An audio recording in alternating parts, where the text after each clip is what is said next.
एक भारतीय नारी अपने अंदर विशिष्ट स्वरूपों को समाहित की हुई होती है, तभी तो वह कभी बेटी बनकर अपने माता पिता की सेवा करती नजर आती है, तो कभी बहन के रूप में भाई से मान मनुहार करती है, तो कभी प्रेमिका के रूप में अपने प्रेमी के प्रति संपूर्ण रूप से समर्पित हो उसके प्राणों की धड़कन बन बैठती है, और जब वह पानी बनती है तो अपने पति के प्रति पूर्ण निष्ठावान बनकर अपना पूरा जीवन उसके चरणों में अर्पित कर देती है। यह मेरा है, जैसा इसके पास कुछ और नहीं होता। यदि वह सुख सौभाग्य की कामना करती है तो वह भी अपने पति के लिए ही। भारतीय नारी का एक रूप जिसके आगे पूरा विश्व वंदनीय होकर नमित होता है, वह है माता का स्वरूप। इस स्वरूप के कारण ही तो भारत को भी भारत माता शब्द से संबोधित करते हैं। बड़े से बड़े ऋषि मुनि भी वंदना करते हुए कहते हैं, या देवी सर्वभूतेषु मातृ स्वरूप संस्थिता नमस्तस्यै नमस्तस्यै नमस्तस्यै नमो नमः। नमस्कार, स्वागत है आप सभी का रुचि ज्ञान Ganga audio book YouTube channel में। आप सुन रहे हैं अमृत बूंद, जिसका अगला अध्याय है माता जी। इससे पहले हम यह अध्याय शुरू करें, कृपया हमारे रुचि ज्ञान गंगा यूट्यूब चैनल को आप सब्सक्राइब करें, बेल आइकन दबाएं और कमेंट सेक्शन में जाकर अपना फीडबैक जरूर दें। हमारे ऑडियो बुक्स को अपने परिवार और अपने दोस्तों के साथ जरूर शेयर करें। तो आइए हम इस अध्याय को शुरू करते हैं। मुझे और एमिस को जितना भी समय डॉक्टर श्रीमाली के चरणों में गुजारना पड़ा, वह मेरे जीवन का सौभाग्य था। पर इस सौभाग्य को बनाने के पीछे प्रबल और स्नेहयुक्त हाथ था, तो वह डॉक्टर श्रीमाली जी की धर्म पत्नी का, जिन्हें हम माता जी के नाम से पुकारते, और वे भी अपने पुत्रों के समान ही हमारा ध्यान रखती रहीं, हमारी छोटी से छोटी असुविधा का ख्याल रखती रहीं और हमारे ऊपर स्नेह और करुणा की वर्षा करती रहीं। यदि मैं उपमा का सहारा ना लूं तो डॉक्टर श्रीमाली धीर, गंभीर, उन्नत और विशाल हैं, जिनकी थाह लेना या पार पाना असंभव है। तो वहीं पूजनीय माता जी निर्मल गंगा के समान प्रवाहमान हैं, जिनकी स्नेहधारा में स्नान कर मन को शांति, पवित्रता, स्निग्धता और सुख मिलता है। पूज्य डॉक्टर श्रीमाली अत्यधिक व्यस्त रहते हैं। पता नहीं उनमें कितनी जीवन शक्ति है कि 18-18 घंटे काम करके भी थकते नहीं। उनके चेहरे पर वही ताजगी दिखाई देती है, उनकी हंसी में वही मधुरता घुली रहती है। और डॉक्टर श्रीमाली के शब्दों के पीछे यदि कुछ रहस्य है तो वह माता जी की सेवा और शक्ति है। मैं इस भारतीय नारी को देखकर दंग हूँ। दिन भर कार्य में इतनी व्यस्त रहती हैं कि एक क्षण भी सांस लेने को नहीं मिलता। दिन भर सैकड़ों आगंतुक आते हैं, घर के भी, बाहर के भी, स्वजन भी, परिजन भी। पर क्या मजाल है कोई भूखा चला जाए या बिना कुछ लिए चला जाए। छोटी से छोटी बात का बराबर ख्याल रखती हैं कि कोई भूखा तो नहीं रह गया, किसी को कोई अभाव तो नहीं रह गया। माँ की तरह दुलार कर, झिंझोड़ कर, झिड़की देकर, पुचकार कर, ठूंस ठूंस कर खिलाती पिलाती हैं कि वह जीवन भर भूल ही नहीं सकता। सही अर्थों में वे अन्नपूर्णा हैं। और आज डॉक्टर श्रीमाली जो कुछ भी हैं, उसके पीछे पूरा हाथ इसी तपोनिष्ठ महिला का है। डॉक्टर श्रीमाली के उठने से पहले ही वे उठ जाती हैं। घर में सेवक होने पर भी उनके स्नान के लिए जल आदि की व्यवस्था करती हैं। और इसके बाद जब तक डॉक्टर श्रीमाली जी शयन करने नहीं चले जाते, तब तक माता जी बराबर ध्यान रखती हैं, उनके संकेतों को समझती हैं और डॉक्टर श्रीमाली को कब क्या चाहिए इसका उन्हें पूरा एहसास रहता है। इसलिए तो हमने उन्हें सेवा की साक्षात मूर्ति कहा है। डॉक्टर श्रीमाली ने स्वयं एक चर्चा के दौरान कहा था, यह मेरी पत्नी नहीं, पथ प्रदर्शिका भी है। आज जो कुछ भी मेरा निर्माण हुआ है वह इसकी सेवा और त्याग की पृष्ठभूमि पर आधारित है, इसलिए मैं जीवन भर इसका ऋणी हूँ। डॉक्टर श्रीमाली ने शास्त्र वचन उद्धृत करते हुए बताया कि पत्नी की 4 अवस्थाएं होती हैं। भोजन के समय उसका स्वरूप माँ के समान होता है। जिस प्रकार से माँ अपने पुत्र को हट करके भोजन कराती है, आराम के क्षणों में वह दासी स्वरूपा होती है। जिस प्रकार से भृत्य पूरा पूरा ख्याल रखता है कि स्वामी को कोई असुविधा न हो, उसी प्रकार से सुलक्षणा पत्नी आराम के क्षणों में दासीवत होती है। शयन के क्षणों में वह प्रेमिका होती है और मुसीबत के क्षणों में सच्चे साथी के समान होती है। शास्त्र वचन के बाद डॉक्टर श्रीमाली ने बताया कि इसने इन चारों ही रूपों में मेरी सेवा की है और यह बात सही भी है। मैं जितने भी दिन गुरुजी के साथ रहा, मैंने देखा कि वास्तव में माताजी विविध रूपा है। गुरुजी के प्रत्येक क्षण का ध्यान रखना उन्होंने अपना कर्तव्य समझ लिया है। उनका अपना स्वयं का कोई अस्तित्व नहीं है। उन्होंने अपना सब कुछ डॉक्टर श्रीमाली में ही लीन कर दिया है। एक प्रकार से वे पतिमय हो गई हैं। जहाँ तक त्याग और सेवा की बात है, यह महिला अन्यतम है। शादी करने के कुछ ही समय बाद, जबकि वह नववधू थी, आंखों में लाज और अधरों में मधुरिमा थी, हाथों में मेहंदी और मन में पति के साथ रहने की ललक थी, ऐसे दिन इस महिला ने पति उन्नति की बलिवेदी पर न्यौछावर कर दिए। अपनी सारी खुशियाँ लंबी प्रतीक्षा की झोली में डाल दी और जीवन के कीमती वर्ष उदासी और कठिनाइयों को दान कर दिए।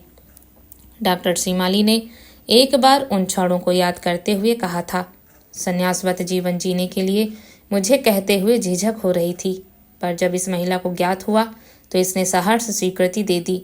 स्वीकृति ही नहीं दी, साथ ही कहा भी, जीवन बिता देना अपने आप में कोई विशिष्टता नहीं, विशिष्टता तो इस बात में है कि जीवन इस प्रकार से जिया जाए कि वह इतिहास बन जाए। जीवन में कुछ ऐसे कार्य हों कि जिससे मानव जाति का सही अर्थों में कल्याण हो सके। मृत्यु ऐसी हो कि लाखों करोड़ों की आंखें छलछला जाएं। और उस समय कहे हुए इसके ये शब्द आज भी मेरे कानों में गूंजते हैं। इस निर्णय के बाद माता जी ने केवल वियोग पीड़ा ही नहीं, अपितु जरूरत से ज्यादा कष्ट एवं परेशानी भोगी है। ससुर का स्वभाव अत्यंत उग्र था और क्रोधावेश में तो वे पूरे दुर्वासा बन जाते थे, परंतु उनके क्रोध के वेग को भी शांति के साथ सहन किया और इसके साथ ही परेशानियों, समस्याओं एवं कष्टों का लंबा सिलसिला पर मुंह से कभी उफ नहीं निकली। सास ससुर के साथ गांव में रहने के कारण उनकी सेवा ही जीवन का धर्म बना लिया था। कठोर ग्राम्य जीवन, ससुर की क्रोधिता, रेखता और लंबे वियोग ने शरीर को तोड़ दिया। यद्यपि ये बाधाएं मन को नहीं तोड़ सकी, पर शरीर को कमजोर और शिथिल बना दिया। जंगल से गायों के लिए घास का गट्ठर सिर पर उठाकर लाना, जलाने के लिए लकड़ियां ढोना, दूर दूर स्थान से पानी लाना, चक्की चलाना और घर के छोटे बड़े सभी कार्य को अपने हाथों ही करना, भोजन पकाना आदि। प्रातः 4 बजे से रात के 11 बजे तक निरंतर शारीरिक श्रम ने शरीर को कमजोर कर दिया, परंतु फिर भी इतना होने पर भी मुंह से उफ नहीं की। हमेशा चेहरे पर मुस्कुराहट बनी रहती, आंखों में सुखद स्वप्न तैरता रहता। एक दिन वे अवश्य आएंगे और मेरे जीवन की खुशियां लौट आएंगी। उन दिनों को स्मरण कर माताजी आज भी विचलित हो जाती हैं और उनकी आंखें आज भी भीग जाती हैं, पर उनके मन में किसी के प्रति कोई कटुता नहीं। पता नहीं इस विदुषी महिला ने कितना हलाहल अपने कंठ से नीचे उतारा है, फिर भी इसकी जीभ से अमृत बरसता है, जो सभी को अपनी मधुरता से अपालवित करता रहता है। हम दोनों, मैं और मेरी पत्नी, जब डॉक्टर श्रीमाली के सानिध्य में रहे, पूज्य माता जी का बराबर स्नेह और आशीर्वाद मिलता रहा। कभी हमारे चेहरे पर जरा भी सिकन देखती तो उदास हो जाती, खोद खोद कर पूछती, अपनी सौगंध दिलाती और जब तक आश्वस्त न हो जाती हमें भुलाती नहीं। हमें ही क्यों, उनके घर जो भी आता सभी के साथ ऐसा ही मातृव्रत व्यवहार। अंग्रेजी में कहावत है, माँ संस्कारित होती है तो पूरा घर और आने वाली पीढ़ियाँ भी संस्कारित हो जाती हैं। और मैंने यह कहावत पूज्य गुरुदेव के घर में देखी है। माता जी के व्यक्तित्व का, उनकी सरलता का, उनकी मधुरता का, उनकी पवित्रता और धार्मिकता का प्रभाव पूरे घर पर है, घर के अड़ू अड़ू पर है। पूजनीय माता जी सुबह बहुत जल्दी उठ जाती हैं, नित्य क्रिया से निवृत्त हो पूजा घर में चली जाती हैं। इसके बाद से रात्रि के 11:30 बजे तक वे 2 ही कार्यों में ज़्यादातर व्यस्त रहती हैं, पति सेवा, अतिथियों की सेवा या ईश्वर चिंतन, पूजा पाठ, धार्मिक चर्चा आदि। और मैंने देखा है कि घर में 12 महीनों कुछ न कुछ धार्मिक कार्य चलते ही रहते हैं। ना मालूम कितने ही अनाथ बच्चे माताजी की सहायता से पलते होंगे, कितने ही बच्चों की फीस माताजी की तरफ से जमा होती होगी, कितने ही रोगियों को फल दूध आदि माताजी की तरफ से पहुंचता होगा। और इतना सब कुछ करने के बाद भी जब कोई प्रसंग छिड़ता है तो एक ही वाक्य में उत्तर मिलता है, सब राम जी करते हैं, मैं कौन होती हूँ करने वाली। वस्तुतः माताजी मात्र स्वरूपा हैं। या देवी सर्वभूतेषु मात्र रूपेण संस्थिता। मेरी और एमिस की डायरियों में पूजनीय माताजी से संबंधित भी कई संस्मरण हैं, जिनमें उनके विविध पक्षों पर प्रकाश पड़ता है। उनमें से कुछ संस्मरण देने का लोभ मैं संवरण नहीं कर पा रहा हूँ। ज्योतिष परिषद ने पूज्य गुरुदेव डॉक्टर श्रीमाली को अभिनंदन ग्रंथ भेंट करने का निश्चय किया और उसमें पंडित जी की जीवनी देने का भी विचार किया था। इसका भार पंडित जी के प्रिय शिष्य को सौंपा था, परंतु वह समझता था कि इसमें यदि दुष्कर और कठिन कार्य है तो गुरु जी से जीवन ज्ञात कर लिपिबद्ध करना। वह पूज्य श्रीमाली जी के संपर्क में रहा था और उनके स्वभाव से परिचित था। वह आकर गुरुदेव के घर भी ठहरा। 3-4 दिन बीत गए। एक दिन हिम्मत करके उसने निवेदन किया तो अनुकूल उत्तर नहीं मिला। बोले, क्या होगी मेरी जीवनी लिखकर? इस विशाल सागर में छोटे से बुलबुले की विषाद ही क्या है? और फिर जीवनी लिखाना बड़े लोगों का कार्य है। मैं तो एक छोटा सा अदना सा आदमी हूँ। जीवनी छप जाएगी तो और ज़्यादा लोग जानेंगे और ज़्यादा लोग आएंगे और ज़्यादा भीड़ होगी और ज़्यादा व्यस्तता होगी। इससे स्वाध्याय में, प्रभु भजन में बाधा होगी। व्यर्थ है ये रे जीवनी लिखना। और अपने दूसरे कार्यों में लग गए। गुरुजी को सामने दूसरी बार जाकर निवेदन करने की हिम्मत उसमें नहीं थी। जो जिम्मेदारी ज्योतिष परिषद ने उस पर डाली थी वह पूरी नहीं कर सकेगा। स्मरण कर उसकी आंखों में आंसू छलछला आए। उस समय मैं और एमिस भी पास ही बैठे थे। हमने निर्णय किया कि अब कोई चारा नहीं है, माताजी से ही निवेदन करें तो कोई रास्ता निकल सकता है। उसी दिन शाम को हमने भोजन करने से इनकार कर दिया। शाम को भोजन पूरे घर के प्राणी एक साथ बैठकर करते हैं। भोजन की टेबल पर जब हमें नहीं देखा तो माताजी ढूंढती ढूंढती हमारे कमरे में आई और हम तीनों कृत्रिम उदासी लिए बैठे थे। उदास चेहरा देखकर माताजी का हृदय परेशान हो गया। बच्चों को क्या तकलीफ हो गई, ये उदास क्यों हैं? पास आकर पूछा, क्या बात है? आज तीनों ने भूख हड़ताल करने का विचार किया है क्या? हम सब आदर देने के लिए उठ खड़े हुए, पर बोले कुछ नहीं। माताजी मधुसूदन के पास गईं। क्या हो गया हरे तुझे? चलकर भोजन क्यों नहीं कर लेता? मधुसूदन कुछ नहीं बोला तो मेरी ओर मुखातिब होकर बोली, क्या है रिपोलर, मुझे भूखा रखने का इरादा है क्या? आज हम तीनों में से कोई भोजन नहीं करेगा। एमिस ने स्थिति संभाली। पर क्यों? परेशान सी माताजी ने पूछा। मैंने कहा, आप बैठिए, हम सब कुछ बताए देते हैं। माताजी बैठ गई। मधुसूदन ने अपने आने का कारण गुरुजी से पूछने पर उनकी तरफ से मना कर देना आदि पूरी बात बता दी और यह भी कह दिया कि यह कार्य आपके सहयोग से ही हो सकता है।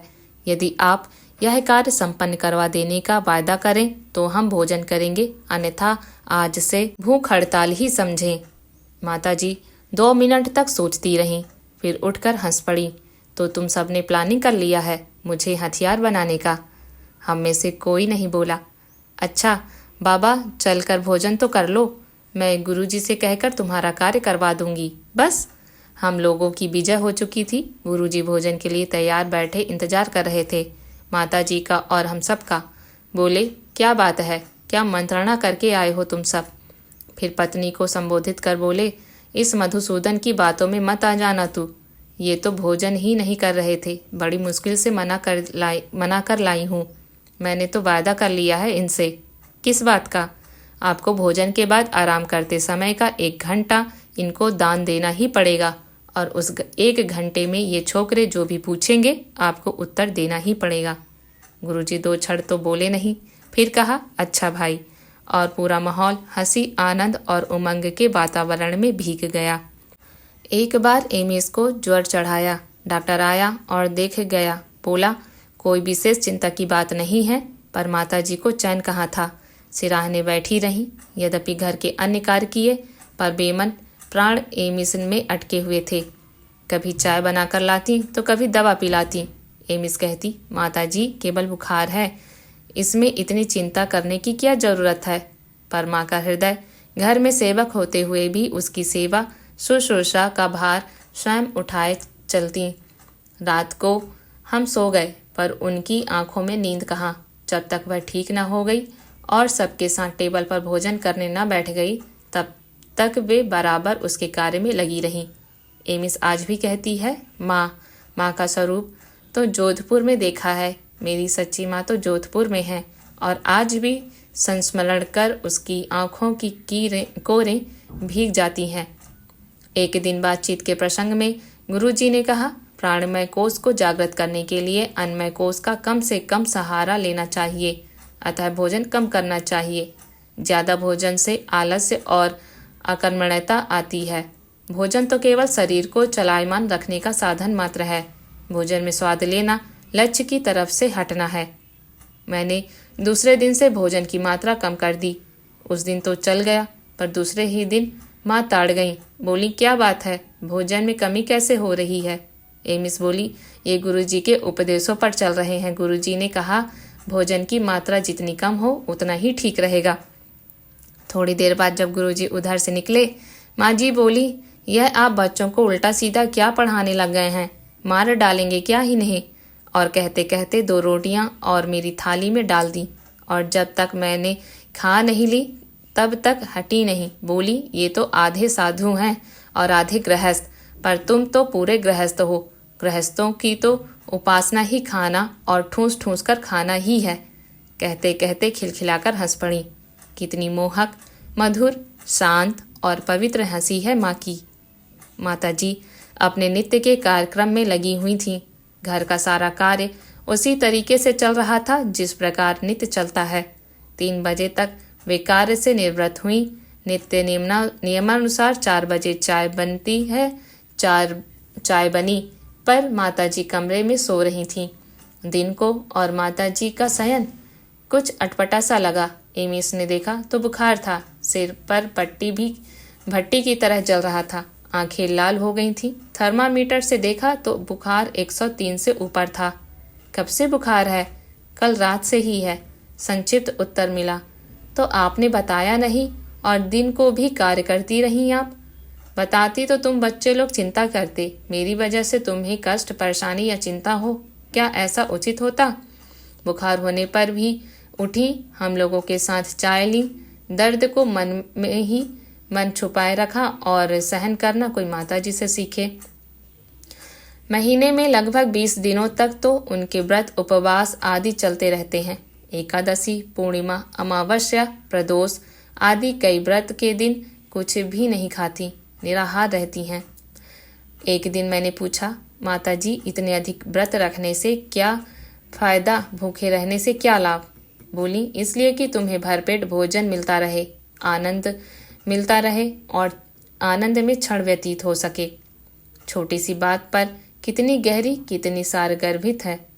एक दिन घर के हम सब सदस्यों ने मंडोर उद्यान जाने का निश्चय किया। हम देख रहे थे कि पिछले कुछ दिनों से कार्य का बोझ बहुत अधिक बढ़ जाने के कारण गुरुदेव थक से गए थे और हम चाहते थे कि उद्यान ले जाएं, 4-6 घंटे शांति से व्यतीत करें। पर उन्हें कहे कौन और कहने से क्या वे मान जाएंगे? जिस प्रकार से आने जाने वालों के लिए का तांता लगा रहता है, उस हिसाब से तो उनका 5 मिनट के लिए भी निकलना कठिन दिखाई देता है। थक हार कर माताजी के चरणों में गए और सारी वस्तु स्थिति से अवगत कराया। हमने कहा, अगर आप हमारी तरफ हो जाएंगी तो हमें विश्वास है कि गुरुजी अवश्य चलेंगे। माताजी की आज्ञा से दूसरे दिन के सारे कार्यक्रम स्थगित कर दिए गए। जो मिलने आए थे और दूसरे दिन का समय मांग रहे थे, उन्हें एक दिन और आगे का समय दे दिया गया। उस दिन सुबह उठकर ही हमने गुपचुप तैयारी कर दी। नित्य नियमानुसार लगभग 9 बजे गुरुजी आगंतुकों से मिलने कक्ष में आ जाते हैं। गुरुजी ने पूछा, क्या बात है, आज कौन कौन मिलने वाले हैं? कोई नहीं, ऐसा कैसे हो सकता है? उनके स्वर में आश्चर्य था। उन्होंने मुझे बुलाया। मैं माताजी को साथ लेकर कमरे में गया। गुरुजी ने पूछा, क्या बात है पोलक, आज के सारे कार्यक्रम स्थगित कर दिए हैं। मैंने कुछ हिचकिचाते हुए उत्तर दिया। क्यों? किस लिए? किसकी आज्ञा से? कुछ क्रोधित से हो गए थे वे। मैंने कह दिया था इनको आप थक जाते हैं काम के बोझ से। इन छोकरों ने हट करके मंडोर का प्रोग्राम बनाया है आज, और आपको भी चलना है। गुरुजी माता जी की तरफ और हमारी तरफ देखते रहे। उनसे आंखें मिलाने की हिम्मत नहीं हो रही थी। 2 मिनट तो तनाव में बीते और फिर कमरे में गुरुजी की हंसी भर गई। हंसी के बीच बोले, अरे तू भी बहकावे में आ गई इन छोकरों के। यह सारी प्लानिंग तुम्हें लेकर की गई दिखती है। अच्छा भाई। गुरुजी उठ खड़े हुए। तनाव मिटा और हमारी सांस में सांस आई। उस दिन मंडोर के उद्यान में गुरुजी ने कुछ भी सिद्धियां दिखाई, वे हमारे जीवन की यादगार हैं। एक दिन दरवाजे पर कोई फकीर खड़ा था। फकीर और उसकी पत्नी फटे हाल चीख चीख कर भीख मांग रहे थे। मैं दरवाजे पर खड़ा था।